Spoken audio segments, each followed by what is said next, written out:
Alright, this is machine problem 2, and this is the second version of the code, the one where we have to sort the students by name.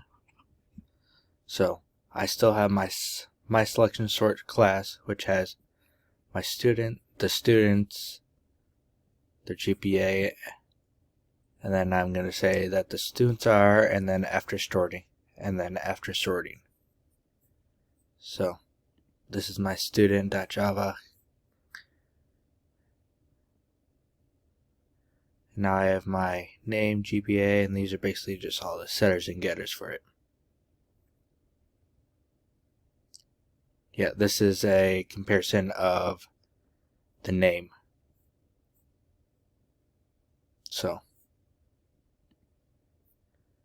these are the students sorting before, and then these are after, and we're sorting them based on the name, so it's going in alphabetical order. And yeah.